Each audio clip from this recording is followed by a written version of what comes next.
Should we run through a couple of vocal warm-ups before we get into the show today, Kate? Ha ha ha ha. I thought I've got one you might like. Wout. Wout. Yeah. Wout. Wout rode wheelie fast. Wout rode really fast. Wout rode wheelie fast. Wout rode. You're pretending that you're hearing this for the really first time. Fast. But I reckon this is your actual warm-up when you commentate. Anyway, order.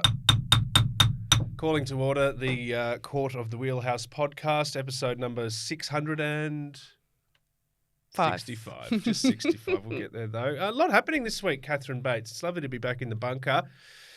We've got some Aussie success to talk about. We've got some news on the Giro. We've got the Tour Down Under, some very exciting news about some modifications, enhancements to the Tour Down Under, which I'm looking forward to getting to.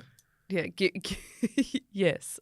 You're not as excited as I am? I'll leave it. I am. I just I'm wondering how we're going to fit in modifications and enhancements when talking about someone in budgie smugglers. Yeah, well, where there's a will, as they say. Where there's a will, there's a way. Catherine Bates. My name's Joel Spreadborough. Thank you for being part of the peloton here on the Wheelhouse podcast. It's lovely to be with you. Now, let's start with some Aussie success. We spoke a bit about Saya Sakakabera. Sakakabara. You'd think I'd be able to do that. I've got a surname that's quite painful to say, and it ends in Bara. Do you remember the first time we worked together and you told me that your surname wasn't... What you said on national TV? Yes. Yeah. You tried to correct me and help me, guide me. I was like, nice to meet you. I'm Joel, not Speedborough. Speedborough, yes. You were like spread butter. Yeah. That's what it's like. That's the best guide you could give. Sakakabara. It's like Kookaburra. Yeah, it's like a bit We like spoke that. about her triumphant comeback, obviously year after nearly quitting, and some of the family ordeal, obviously herself, her brother, scenes that we've seen there. And there's comebacks, but then there's Sakakabara comes backs, where you come from nearly being out of it completely to being number one in the world. It's really impressive. She's had 5 World Cup wins this year, and she finishes the year as world number one after winning again in Argentina. And I think it's just a wonderful comeback story, not just because we're so familiar with her story over the years and that of her brother, Kai, of course, who has not been able to return to BMX racing. But if you delve into her story a bit, it's one of someone who was really quite lost. Yeah. Seeing her brother go through what he did and also struggling performance-wise herself. And then she was put in a position. Imagine that your nearest and dearest has a brain injury from concussion, and you get a concussion and the doctors say to you, one more concussion and you could be in real trouble. Can you imagine the choice to make there? Thankfully, the team at Oz Cycling and the high-performance team there with Wade Boots and Scott Gardner have really helped her, firstly, just kind of find herself and find her purpose, but also connected her with a really good medical team who have gone through in absolute minute detail her health. It is completely safe for her to race, so she doesn't have that big concern hanging over her head as she thought maybe she did 12, 18 months ago when the injuries were happening. And so I'm really pleased for her. She's able to build confidence and, heading into Paris, it's a bit of a fairy tale. The road to Paris. So it is. And actually, while we're on BMX, in the freestyle park, Natalia Deem was 4th at the last World Cup of the season. It's the first time she's finished in the top 6. She's an Olympian from Tokyo, but has had a couple of years of terrible injury. So now that looks like she'll qualify for Paris as well. So very, very exciting times for the Aussie ladies on the BMX. Oh, indeed. What is it about? It's not just about Logan from Logan. No, not all the time. No, I mean, I know we don't talk about BMX too much on this show, but I think it's really worth pointing out, especially because there's a lot of BMX World Cup rounds coming to Australia, actually, and to here in Brisbane, Joel. Yeah. So get excited. You just revealed the secret location of the bunker in episode 65. But no, it is a good reason to get excited. And we've gone from not talking about BMX to BMX being at the top of the rundown. I know. Like the lead story. Well, if I ever caught Logan Martin in the airport, yeah. it would have been top of the rundown previously. Well, Alas, I don't run fast enough. If this was a news bulletin, it would be, good evening, I'm Joel Spreadborough. This is Kate Bates. First tonight, BMX.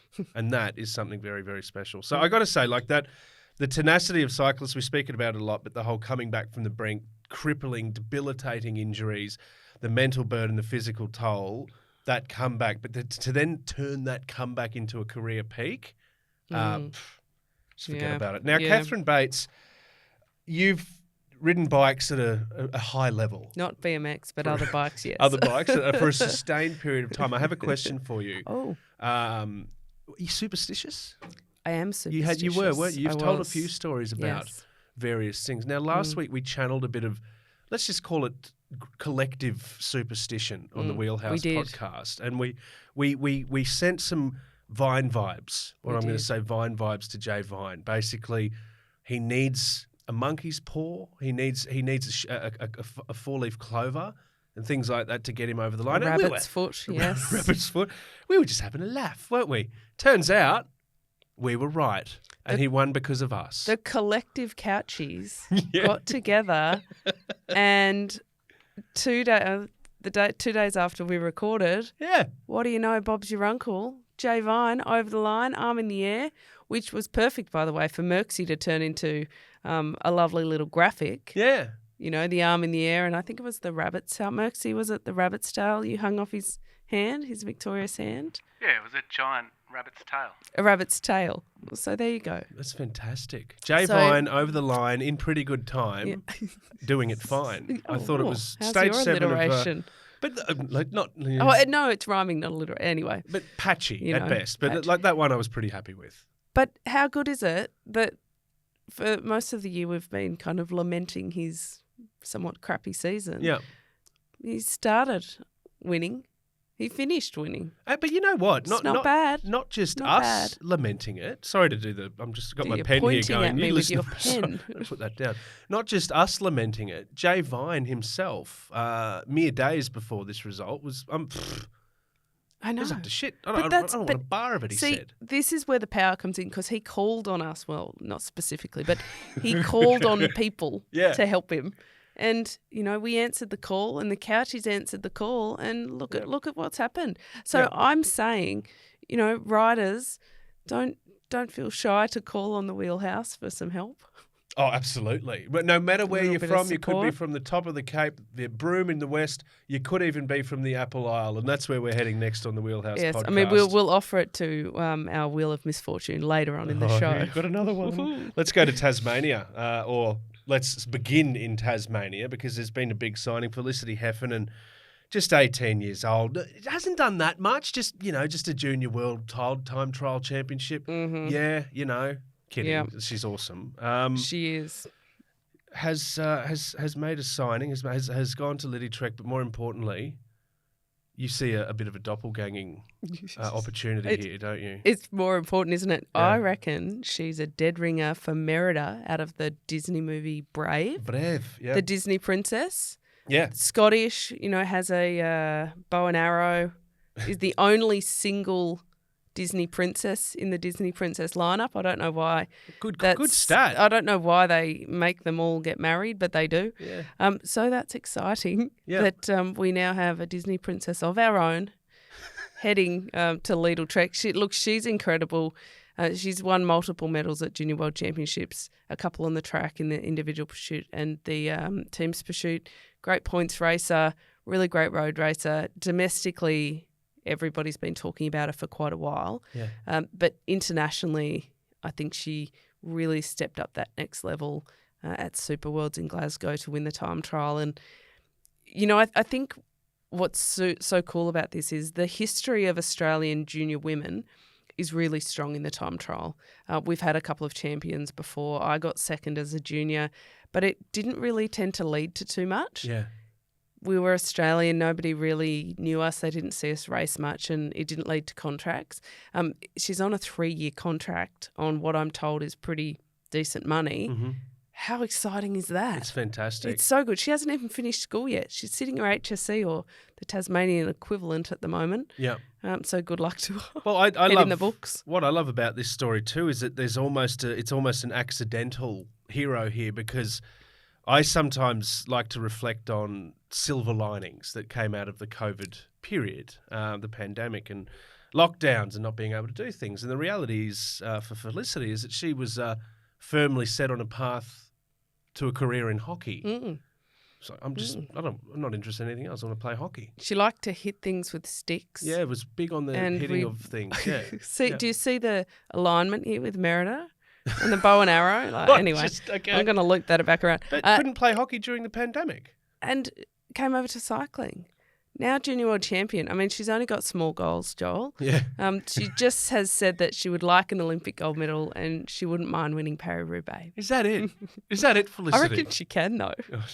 Do that and all much I more. love it. No, yeah. Felicity Wilson-Heffenden, one of the big ones to look out for. And if you need to try and pick her in a bunch, the big ponytail. A shock of hair. With the beautiful strawberry blonde, do we call it? Strawberry blonde? Strond? I don't know. We amalgamate? Yeah. Yes. Kelly impressive. MacDonald, the actress playing Merida in Brave as well.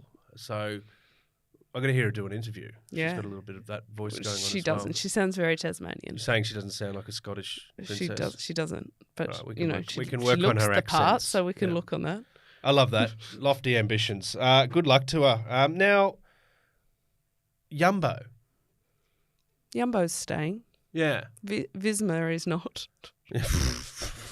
We've had a replacement. Visma's left a gaping hole, and we've had Pon. Pon. You're not talking about the 1970s arcade video game classic. No, Pong. I'm You're talking about Pon. I'm also not talking about Pond's, which is lovely face cream. I'm sure, Okay. that our mothers would have used. I don't know if it's still on the market, I Pond's. don't know. It's a really good question. If you're listening, Pons. Anyway, it's not Pond's. Let us know. Pon. So Pon has stepped in Yes. to take over a pretty gaping sponsorship hole, basically, that Visma left behind. Well, now this is quite interesting because a lot of people assumed that the budget would be reduced. But Pon is a long-term operator in the automotive and transport space. They brought in last year around $10.5 billion. And just in Pon Bike, the bike sector, $2.5 billion. This is what I love about Pon. So because they've some got of the money. Brands, yes, they've got money. And some of the Yeah. you might be surprised, even if you're a hardened cycling fan, to hear some of the brands that they manufacture. Cannondale, hello. Cavello, Focus, Gazelle. And the one I like the most, going back to BMX, the Mongoose. The Mongoose. The I knew mighty, you'd like that mighty one. Mongoose. Yeah, I mean, they're big names, right? And Yeah. they import a lot as well. The founders of the company were actually Formula One family. And the first founder of the company, Mr. Pon himself, because it's still a family-owned business. So imagine that. Imagine sitting around in your mansion talking about the $10 billion you and your family just turned over. But anyway, he was the first ever importer of Volkswagens. Really? Into the Netherlands. And so that's kind of how they started their big crusade to crusade. 10 billion. Yeah, Okay, and so they also now own Europe Car. Yep, So yep. they bought that Car in rental. the last couple of years. And so they also have a bike rental and leasing company. So Okay. they're going to be Jumbo Lease a Bike. I have an idea for a new board game. Ooh, Ponopoly. Panopoly. Ponopoly. They are very Instead of- much a Panopoly. They are monopolising Yeah, the and sport. I believe they've actually just built a new factory to build electric bikes out of. That's So, incredible. to do their own thing. I mean, it's a huge market, $2.6 billion in revenue, and they're not. Yeah. They've got many bike brands, but they're not the only bike brand. But what I like about this, I mean, other than the fact that the team gets a budget boost, which is great, but I think they're earning so much money in the bike industry, it makes sense that they would put it back in. So if you look at some sport ownership and sponsorship as a little bit philanthropic rather than really good business case, aren't these the people who are really benefiting from the sport and from cyclists? Doesn't it make sense for them to be the philanthropic type? It most definitely To does. me, it does. And if you're a rider, not that Jumbo was in this, but we've been talking about this a little bit recently, and sponsors and paying and stuff like that. If you're a rider and you're like, oh, just having a quick look at that balance sheet and seeing 10 billion on there, you're like, okay, I'm feeling pretty good about that. But realistically, when it's a family business versus a public company, it should also be a bit easier too, because when you're running a public company, each shareholder, each dollar you spend gets diluted a lot more across that shareholding. But when you're talking about a family business, it's all theirs. I mean, how much money does a family need? Monopoly. Is my point, Yeah, right? they got Mayfair, Park Lane in the first roll. Oh, they did. Yeah, and then all the they built hotels. hotels and froze everybody out. All the stations and utilities, all of it. Now, speaking of teams, we speak about Jumbo. Obviously, they've had an incredible year. The trifecta, of course, being very, very special. When you speak of Jumbo, you speak of them being a top team. And you might think, you know what, no-brainer. Jumbo are very much the top team. But turns out they're not, Catherine. They're not. UAE have topped the points ranking. Wow. For the UCI this year, Yeah. for the World Tour. Does it mean anything though? This is great because it's No. kind of like we often talk about some other sports and the footy codes and that, the minor premiership versus the premiership itself. And it's always interesting to say like, oh yeah, we finished first at the end of the year, but have you won the title yet? No, you haven't. In the English Premier League, of course, it's different. It's a first past the post kind of model. But I kind of think in this, it's like, Don't you want the results in the GTs across the year, the monuments, everything, the big opportunities to be there on race day, be on the podium? From a sponsor's point of view, from a rider's point of view, from everyone's point of view, that's better than being like, oh, by the way, late year headline, have a look at the board, have a look at the table, we're on top. Well, it's an interesting one. I mean, I think they would definitely take a Tour de France victory instead Over of the it. points, yeah. Although, in saying that, I mean, I think that if that was my team, that's what I would prefer. But think about how powerful it is to say you are aligned with them for sponsors, the world's number one team. Like, that's a pretty powerful line right there, even for marketing and for whatnot. So I wouldn't pass it away as being meaningless. I think there's different meanings. There's the sporting meanings of it and the business meanings of it. And I think from a business perspective, it's pretty good. Yeah. From a sporting perspective, I It's don't not know getting that the Chariots athletes music. I don't know that it's really concerning them too much. Yeah. But it does show a pretty good consistency. Like when we were putting the rundown together to peel back the curtains on the production here, Merckxy and I were talking about it a bit, and he said, the point system isn't that great. I mean, you can just essentially fly your A teams around to all these different races to get points to jiggle the system a little bit. Okay. And he has a really good point. But then you've still got to win races and earn points. So they are still the most consistent team, and kudos for that. And as you say, it's still an excellent metric to be able to say, hello. It is. We might not have been on the podium in Paris, but we are technically the teams, the top of the world for the year. I reckon. I mean, no surprises who topped the table on the women's side. Yep. SD Works. Of course it was. Yeah.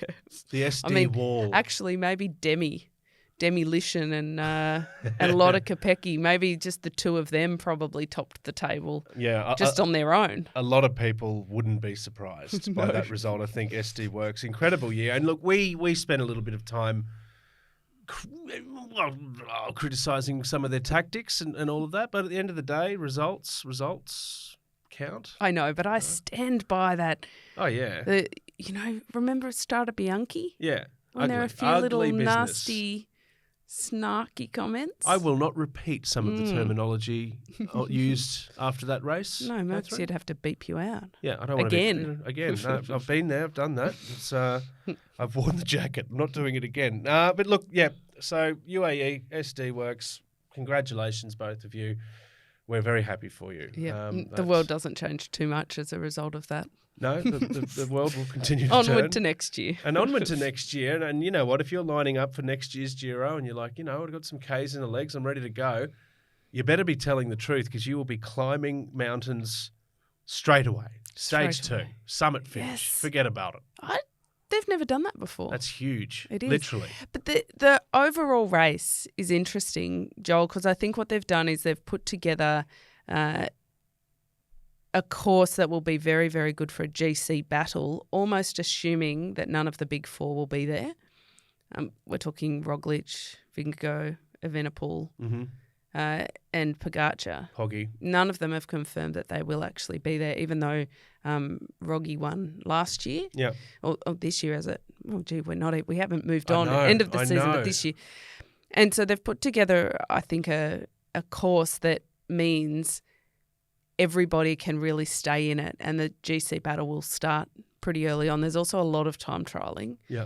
You'd be happy. Well, be back in my delighted. day, I would be. Yeah.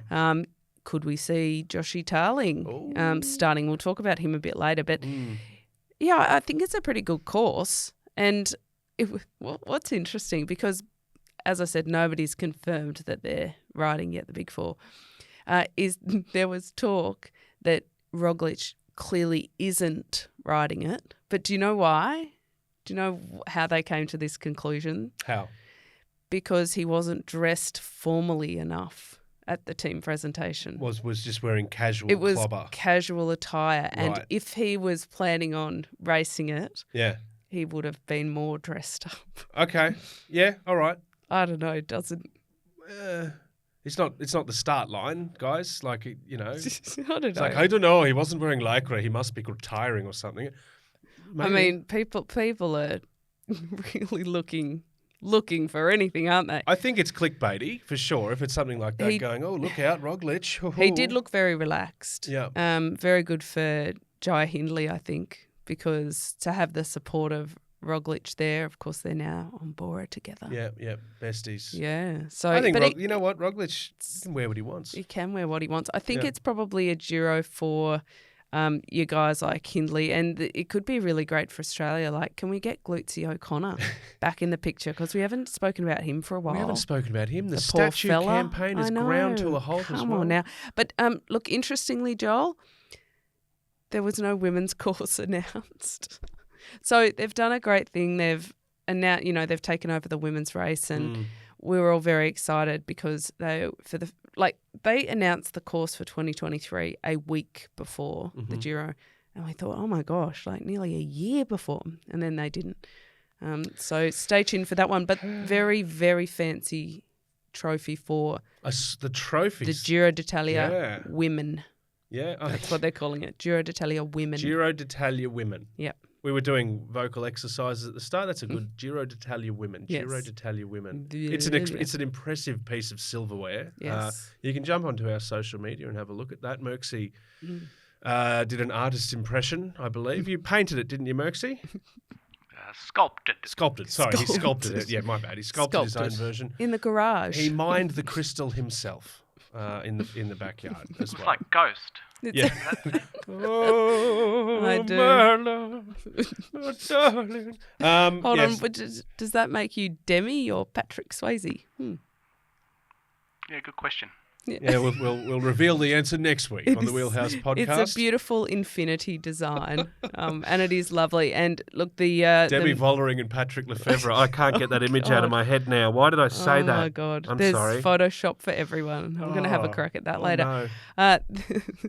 There's it's well thought that the statue for the Giro d'Italia men Yeah, is the most beautiful statue in sport. lovely statue. Yes, Yeah. or trophy. Not quite the trident that I love. Trophy, not statue. Oh, That's okay. It's you know what? In America they say it's an award statue. That's okay. Oh, there you go. Well, and so now they've come out with a beautiful women's one. So that's very good. And on that note, this week the Belgians had their little ceremony for the best Belgian rider of the year, and Remco and Lotte Kopecky.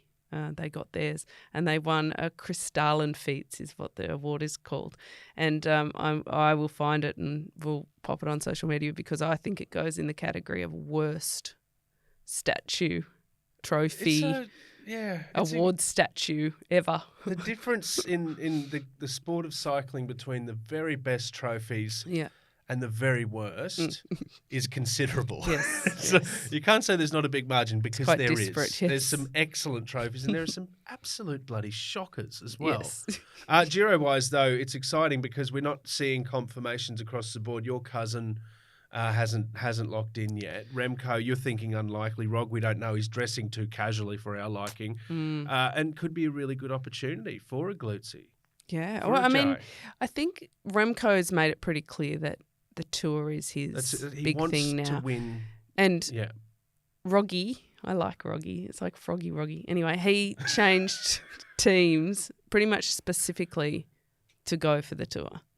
So it's wants not that beyond the motion. pale that he might use it to warm up for it. But Jonas is too conservative, I think, to do a Grand Tour before the Tour. Yeah. But he's never ridden it before.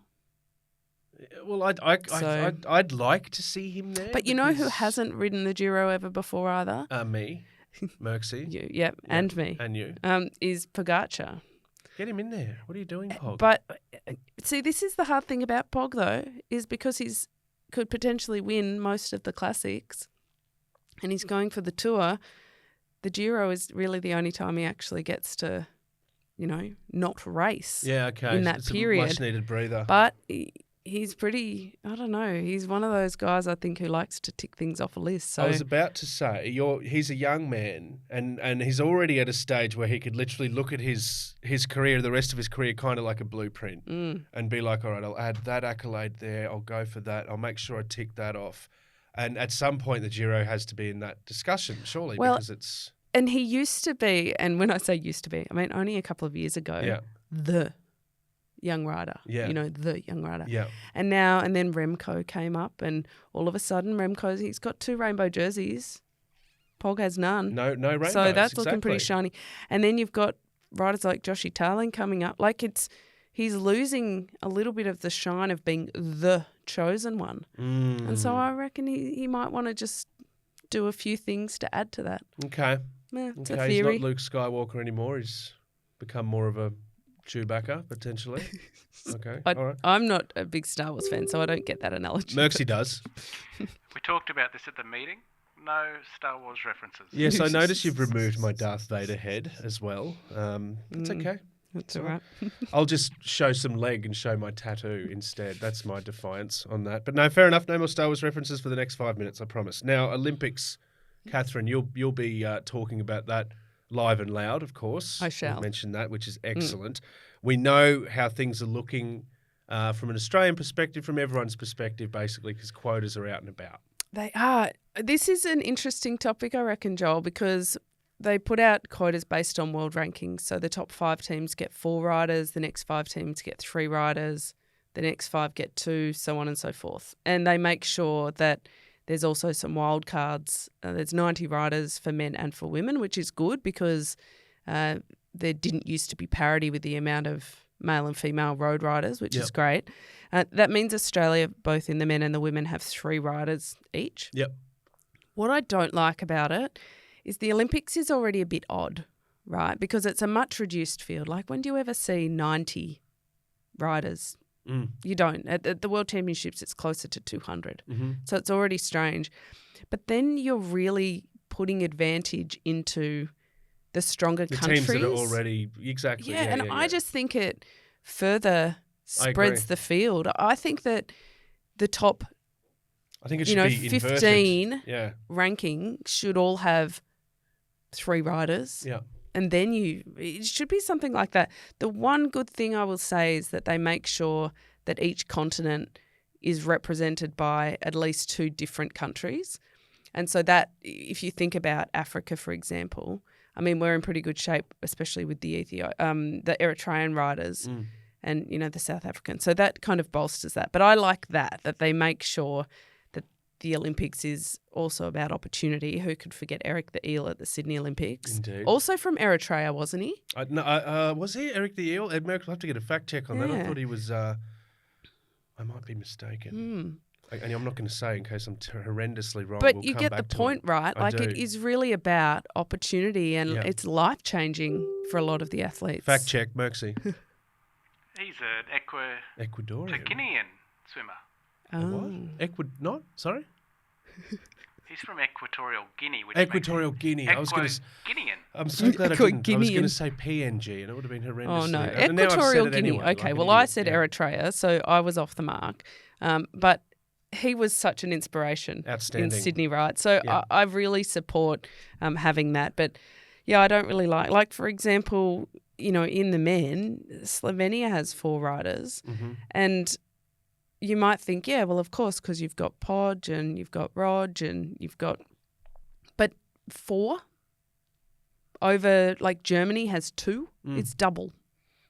In such a small field, I think it's that kind of just puts it in their favour. I don't love it, to be honest. If you're looking at the top teams, my little gripe. if you're looking at a Belgium with its 4, are you're potentially looking at a clean sweep of the podium? Yeah. That could happen, and that's sort of like well done to them. But I'm like a little bit like, oh, I don't know. See, this is where I actually it bothers me a little bit. Yeah. The quota numbers, because it really affects our sport. Yeah. But this week it was announced that there's some more Olympic sports coming on board, and they're Yes. mostly team sports, like yay cricket, that's good for Australia. Yeah.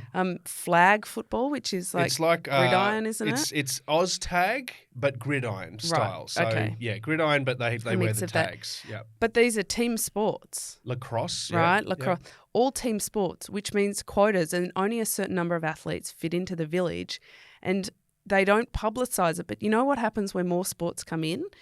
Less athletes from each other sport. So, Wow, okay. what's happening in cycling now is the team's pursuit. You have 4 riders on the track and a spare 5th rider, right? Yeah. You have 3 different rounds because those 5 riders have to do all of the disciplines, including the Omnium ride. So it makes sense to have a spare rider. Yeah. But that spare rider has to ride on the road as well, Yeah. or the mountain bike, but it will be usually the So road. there's no room for specialty. Because I mean, we saw it in Rio where we had a mountain biker riding in the road race because there just wasn't enough quota to have an athlete in each discipline. Yeah. So it kind of bugs me that we're then getting the new team sports. Anyway, that's my little rant. Sorry. I liked it. Merckxy, he's going to cut Are me you off. saying cricket shouldn't be at the Olympics? No. Goodness me. No. I love cricket at the Olympics. I'm just saying that it seems like cycling's a team sport. But they're, I mean, imagine cricket. I'll put it to you this way. Imagine cricket, but only the top 5 countries get a full team. Mm-hmm. And then the next 5, they're 2 players down. And then the 5 after that are another 2 players down. Yeah, it's like, okay, a cricket team going into a game and they have to pick all batters. They don't have any bowlers. Exactly. Or it's like a specialists. Yeah. swimming relay where the top teams have 4, but the bottom teams only have 2. Yeah. But they've got to do the same race. It's backstroke, but I they're all don't like it. freestylers. Yeah. Yeah. Interesting. Interesting.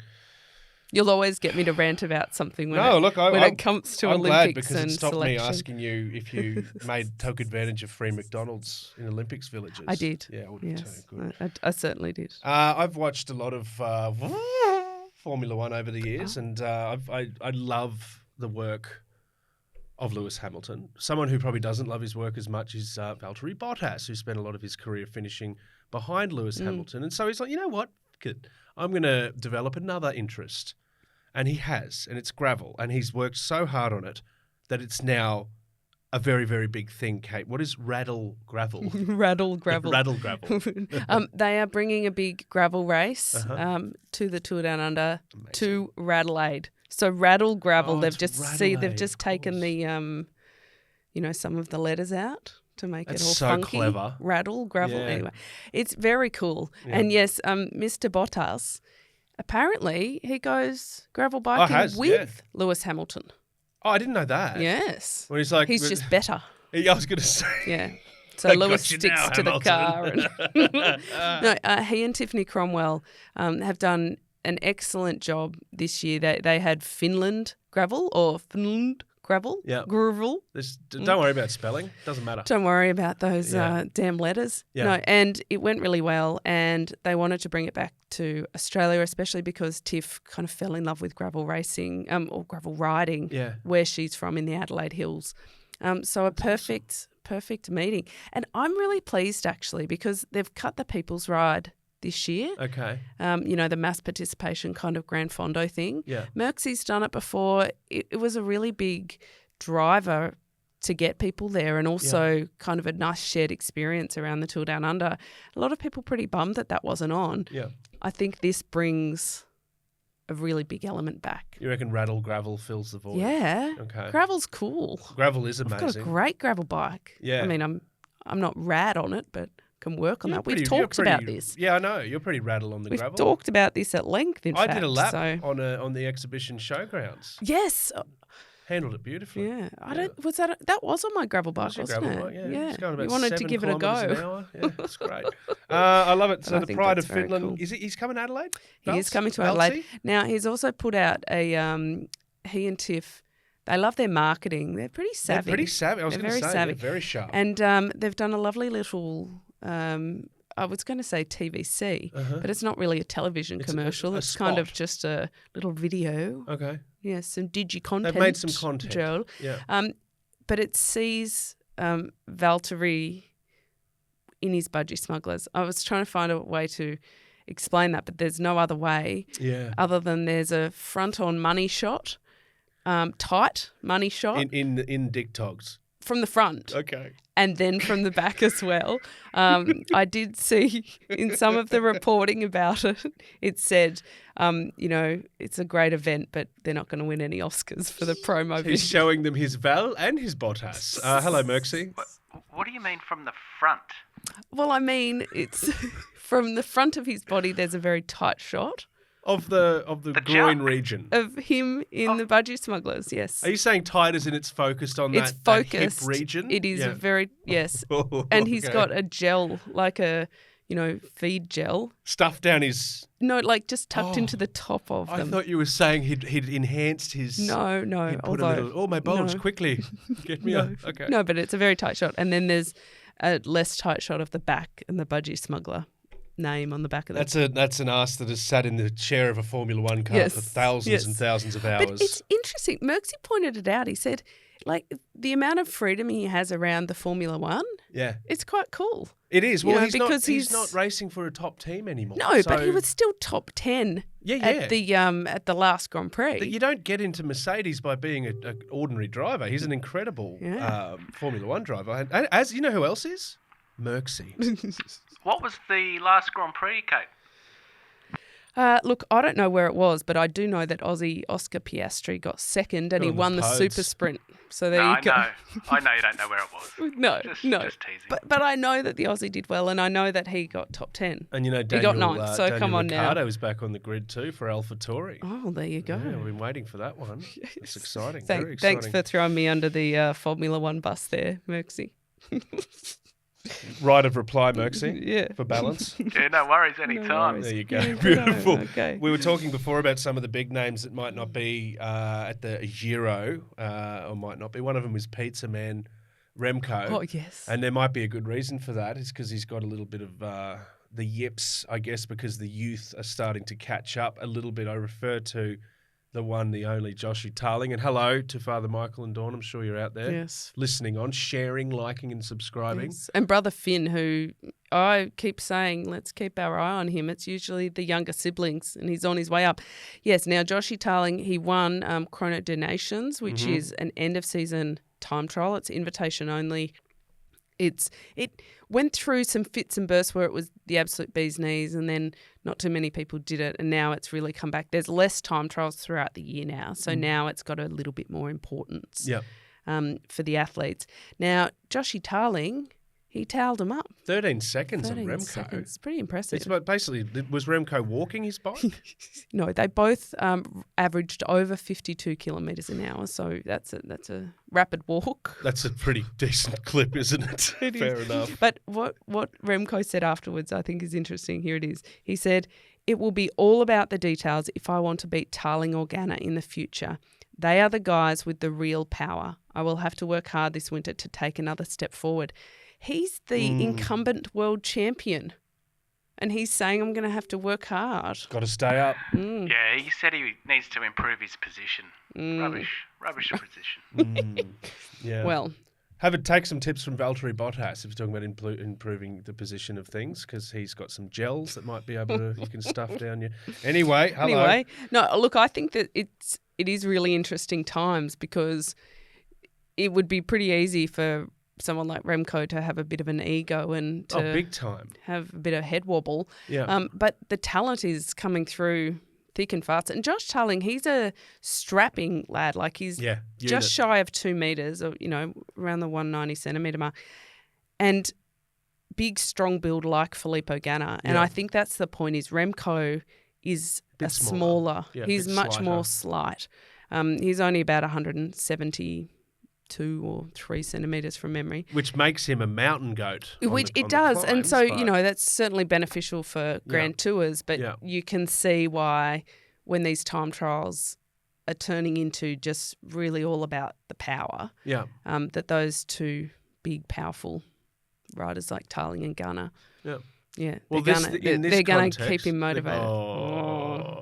That's so good. I know. They are gonna do that. They are gonna do that. Now hearing this context, I'm like, gee, Remco did really well to get within 13 seconds of Joshy T. Well, in the basis of that, it did. I love it though. I love that. I love the. He's not exactly a veteran, Remco. He's still a young guy himself, but he's already looking over his shoulder, going, shit. Well, really? he's still in the Young Riders jersey. Yes. Tadej has now graduated from Young Riders jersey. So old news, Tadej. Yesterday's hero. No, I did not say that. Anyone listening, we love Pog here. Fantastic. Now, Catherine Bates, you're going to get another opportunity this week. You've been on it's time. A mixed run of introducing new segments. There's been some crackers. But we're back. 3 weeks on the trot. 3 weeks, so Merckxy's approved it. I notice he's also put a sand glass here. Is that to time your segment? Or? We do. We have an egg timer here. So I'm going to flip that over as we start our Wheel of Misfortune. Yes, that's right. Catherine Bates is here with yet another Wheel of Misfortune. Over to you, Catherine. All right, this week we've got Sian Uijtdebroeks, who we discussed his delightful name in the past. Now, he's a super big talent from Belgium.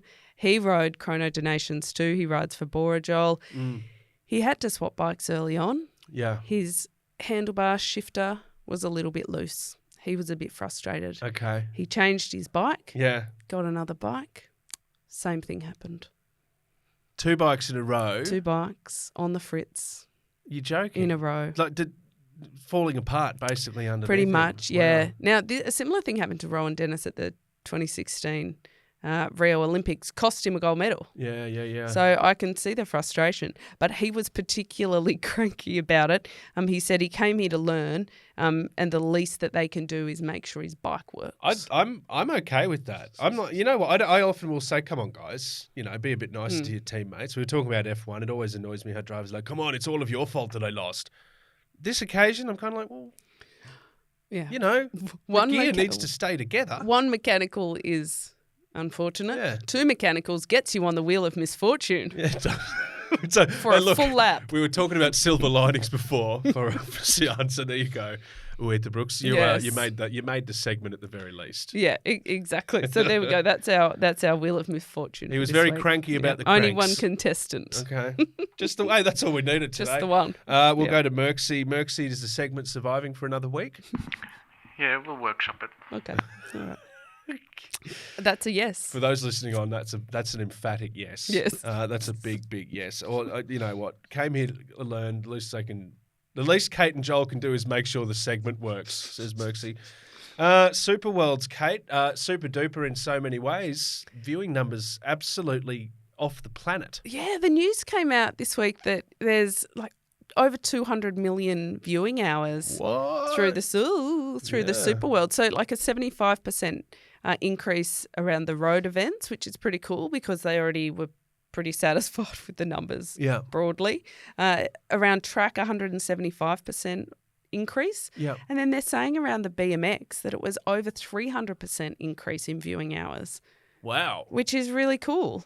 I mean, we kind of poo-pooed it, didn't we, to start? We were a bit like, come on now, where do you even look? Like, I just thought where it was to a look, bit where busy. to go. Yeah. But maybe it is a Well, I compared it to a commercial product. a music festival where you've got 2-3 of your favourite bands all playing at the same time. But I'm happy to stand up and say, well, I won't stand up because I've got a sore leg, but I'm happy to be wrong and was extremely wrong on that. What I like about this, this is a desk tap. Yep. What I love about this is that we've spoken about viewership numbers before and being, that's great with certain events, and they're very heavily weighted to countries like France. Yes. On this occasion, it's still massive, but of those 200 million, over 1 million in France. It's great, it's huge, but it's being watched. It's broadly. being watched so broadly. Yeah, it's really great. It's kind of interesting because I didn't like it to start with because I didn't know what to watch, but I did end up following a lot more because you're quite in the throes of it. Yeah, thank like you. a grand tour, like an like an Olympics, whatnot. You kind of get caught up in it a bit and really enjoy all that's on offer. Yeah. And you can cross-promote. I think cycling, all sports, we really do need to look at better commercial models. And by the way, not every sport has a World Championships every year. Yeah. Cycling does. So, that would be offensive if we didn't have the World Champs every year. But Super Worlds are only every 4 years. And I think it's going to be the big one that everybody looks forward to. Do we know what the viewership numbers were on the cycle ball?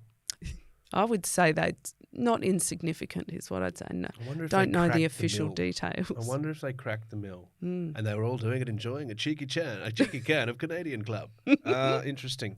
But you know what I also enjoyed watching? Wanji, the women's race in China. Oh, wait a minute. No, I didn't, because it wasn't broadcast. Not a minute. This needs to be a segment.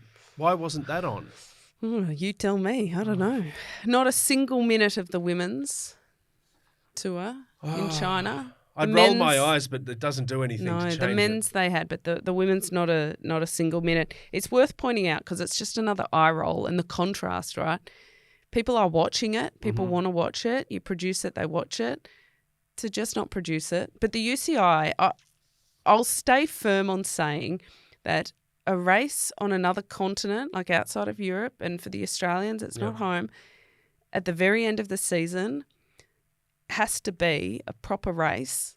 Otherwise, it's kind of not fair on the riders. Yeah. And in order to qualify as a proper race, you have to do things like tick the boxes of a broadcast. Of course. So why is the UCI even allowing this to happen? It's like they've got a big hammer they refuse to use. Yeah. Yeah, and missing just missing a trick. It's floating right by them. Multiple opportunities this year alone. That's going to continue, of course. They need to get a little bit sharper with what they're. Prior planning prevents piss poor performance. Yes, as a mantra. My goal for 2024 in the wheelhouse is to never talk about a broadcast that didn't happen. Yeah, fair enough. That would be great. And look, and in a sense, that's a discredit to some of the riders as well because they're out there riding their guts out. Exactly. But if they're not getting the exposure, no, we'll just get them on the show. Yes. Won't we, Merckxy? Welcome them in. Yeah, exactly. Kate, I remember, actually, before we get to that, sorry, I just want to quickly, we'll stay on the women's for a moment because some okay news, some better news for TDFF in advance here. Have you booked our accommodation for the TDFF yet? Yeah, look, I heard a rumour, bit of a super sleuth, that all of the accommodation on the top of Alpe d'Huez was booking out fast. Yeah, so you for booked, the last right? day of the Women's Tour de France. Yeah. So I booked us a chalet. A wheelhouse chalet. This is despite Merckxy saying, can we please just stay at Sargon Peter Resort and make the trip over, please? It's too far of a transfer. That's great, though. Yes, well, the course is actually announced on the 25th of October. Yeah. But some of the local newspapers have been doing a little bit of super sleuthing and calling around all the hotspots in France. Looking for vacancies. Looking for where there's not vacancies. Yep. And it seems like Alpe d'Huez is the only place completely booked out on that day. Was it that image in the mist? Probably. Yeah. Hello, Merckxy. Remember when you guys pulled the trolley up the corkscrew to do our show? I've tried to forget it, but yeah. Well, looks like we're going to have to pull it up Alpe d'Huez. No, the chalet's at the top. Shows at the top. How do we get up there? Well, the last time I went up there was in a car covering it for SBS. This is quite a funny memory, actually. And there's a corner on it called Dutch Corner. Yeah. And we got out of the car at Dutch Corner to do a story. And halfway through, I had my microphone dutifully under my mouth. Yeah, ready to go. No, I was mid you were actually talking. recording. I mean, it wasn't Okay. live, but it was pre-recorded. And 10, maybe 12 fans picked me up in the middle and woo, into the air. Were you live or were you look live? No, I was not. I was look Okay. live. So I Okay. wasn't live, but Yeah. somewhere on a tape is me going, woo! That's hilarious. Sorry, that's going to peak. Sorry, Merckxy. Oh, worth it. Worth it. That would be in the SBS Yes. vault. So it was a slower trip up Alpe d'Huez than I imagined. Sure. Yes. But I, this is good. This is really good because we were talking about the non-broadcast or whatever, but this shows the UCI to sort your shit out and get it broadcast. it's no matter, already because exciting. Look at this. We can broadcast it on our mobile phones like Robbie McEwen had to do at the Cadell's race a few years ago. So Yeah. that's genius right there. It is, but it's Ingenuity. also not 1993 anymore, and I think that they need to catch up with the fact that the sport is growing at the rate it is. Oh, no, I'm with you there. Yeah, I'm and with you there. I just really need to see this vision of you, this I piece don't to know where camera. it is actually. Merckxy. I am putting in a call to Kath, the producer at SBS. Great. Try and get it. For the yee. Right now. Yeah. Can we please have That's- the clip? That is all that came out of my mouth. I didn't keep talking. I just because I didn't expect it. It's not like they said 1, 2, 3, go. It was just like mobbed and picked just up. happened. Anyway, You just went with it Yeah. though as a true professional. can we have a better Alpe d'Huez kind of team moment? Let's do that. Well, yeah. Well, as Merckxy said, we did the People's Ride at Adelaide, but ours was the People's Walk, and it was the People's Lug of the gear up the It hill. was. the That was a corkscrew. good- But we'll find a way to get up. We'll get up there. It's all Yes. good. We When might you need to nearly got wear- run over by Jay Vine. Fun times. I inspired Jay Vine. You did. Did I? The long. You know what we might need to cool off? Ice vests. Ice Fest. Ice vests. They used to be a massive thing, didn't Yeah, they? Ice well, vests. you'd be disappointed to know, Joel, that Why, Kate? What have I the missed? science no longer supports the old ice vest. What would science know? Apparently, it gives a good thermogenic feeling, like you feel good for it, but Okay. it makes Zippo performance difference. That's really, really interesting because it's been okay. It's this okay. So this is this ice vest. This isn't any kind of ice, like an ice bath, for example. That kind of No, different. I mean, that's Yeah. more about recovery Recovering, and okay. kind of longevity. But ice vests are just meant to cool your core body temperature, with the idea being that once you head too high, and I don't know the exact numbers, so I won't pretend to, but that your performance significantly drops. You're heading toward heat stroke, right? So on very hot days or very hot conditions, the idea was that you pre-cool and drop your body temperature a little bit, or at least prevent during warm-up it rising too high to give you more bandwidth to then heat up without Right. it affecting your performance. That's but the it's all idea behind bullshit, it. according to Well, yeah, I mean, that's what they're saying now, that Right. maybe it's not as robust as they thought. okay. Well, so it joins a long line of fitness fads that science has proven to be ridiculous It over does. the years. Well, do you remember the ab curler? I do. I remember that, that- the ab roller. That ab little roller, cage. yeah, that's So what I'm there's thinking. 1, 2. Yeah, I do remember that. We had one of those in our house. Have you got a Thigh Master? No, but I reckon my mum did. I reckon we had one in the household when I was growing up. Those. Well, she also did Jane Fonda workout videos. Oh yeah. I don't know sure. how many people do those kind Did of the Jane Fonda aerobics. not the aerobics Oz style team? No, Jane Fonda. Okay. Pretty epic A too. word to Jude But about that. do you know one of the funniest fads? Did you ever hear about the power plate? I remember the power plate. So, Well, yeah.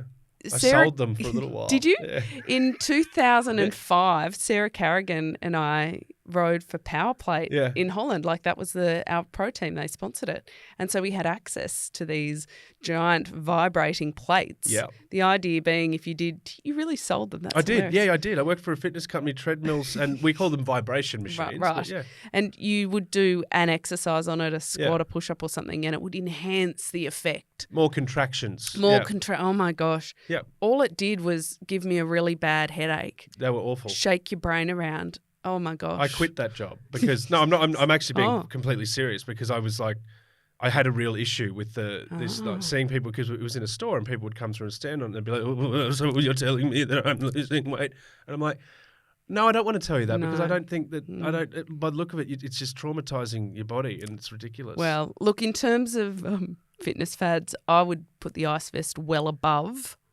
the power plate because even if it doesn't improve performance, it does. We all know it feels good to have ice on you when it's really quite warm. That's why I wanted to ask. I wanted to ask the question: is it's not surely ice in general? It's just that ice, that form of ice. Oh yeah, I mean, I think people will still choose to do it because it makes them more comfortable and feels good. So there's a psychological benefit. You love dipping in ice. I do. Love it. I love an ice bath. All about it. Yeah. Yeah, the more ice, the better. I know. Yeah, you're like Walter White in Breaking Bad. Fantastic. Remember the little wrist one? The little, it was like a sort of triangular device. Oh, with yes, 1, 2, 3, yeah. Like a mini Thigh Master, wasn't it? A little bit, yeah. It was like it was a mini Thigh Master. Wrist Master. Yes. I don't know what it was designed to help you get better at. I think we can move through this one pretty quickly.